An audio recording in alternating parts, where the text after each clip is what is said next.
Hey everybody, I'm Pastor Bill from Open Door Baptist Church in Morehead City, and thanks for coming back for another word of encouragement, even on a snowy day in Morehead City. We're getting a late snow delay day on word of encouragement today. We do hope that these weekday videos are in some way encouraging to you to get your eyes and your focus back onto God's words of encouragement during a very difficult season in our corporate lives, in the church, in the nation, and in our families and individuals as well. Today, we are going to continue in our pattern of taking a look at the next passage coming from our E100 reading plan that Open Door Baptist Church is participating in, which brings us, as you might remember from yesterday, to the end of the plagues that God pours out on Egypt in order to make his name known and revered among all the people of Egypt and Israel. And yesterday we looked really threw a stone over the first 9 plagues. And today we will take a look at the 10th plague of God poured out on Egypt. In chapter 12 of Exodus, beginning in verse 21, we read, "Then Moses summoned all the elders of Israel, and he said to them, 'Go, select an animal from the flock according to your families, and slaughter the Passover animal. Take a cluster of hyssop, dip it in the blood that is in the basin, and brush the lintel and the 2 doorposts with some of the blood in the basin. None of you may go out the door of his house until morning. And when the Lord passes through to strike Egypt and sees the blood and on the lintel and the 2 doorposts, he will pass over the door and not let the destroyer enter your houses to strike you.'"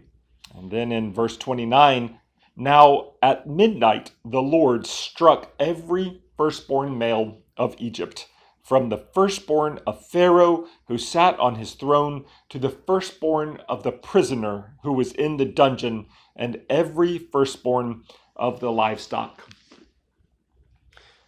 This picture of God's sovereignty is hard. It is dark, and it should be in some way frightening to us. We see here a picture of God drawing a dividing line, as he has done with other plagues as well. But here he gives instruction to the Israelites to take a sacrifice from the flock and to use its blood to cover their homes in a symbolic way, so that the angel of death will pass over the children of Israel who are covered by the blood.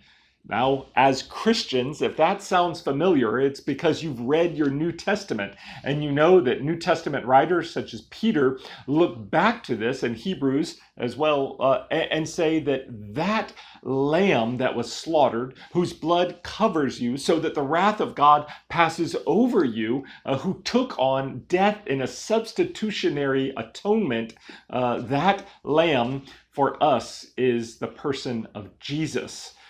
But the highlight of encouragement that I want to make today is not only is Jesus our Passover lamb, but the fact that God Almighty, sovereign, who is terrible, terrible in his works of judgment and wrath and plague upon the people of Egypt, he is the same God who looks with gentleness and care and love upon his own people, the people of Israel. And both of these works, both his wrath and judgment and his love and care and kindness and gentleness, both of these are in place so that we may know what character the Lord has. He is not in some way two-dimensional, as sometimes we hear, oh, God is love, and so therefore he's always going to act with gentleness and care on everyone. That's just not the case. God is love, but he is also complex in the way that he has differing elements of his character. And here we see them. He is gentle to those whom he has selected, to those whom he has chosen. He pours out sacrificially to care for them and to draw them to himself. And my hope and my prayer is that everyone who is listening to this today, that you have been covered by the blood of the Lamb, Jesus, and that his atoning work has covered you, and that you have accepted that grace with the faith that God has given you today. And I hope that that is an encouragement to you today. And I hope also that it is a motivation for you to go out and to invite others in under the covering of that blood today.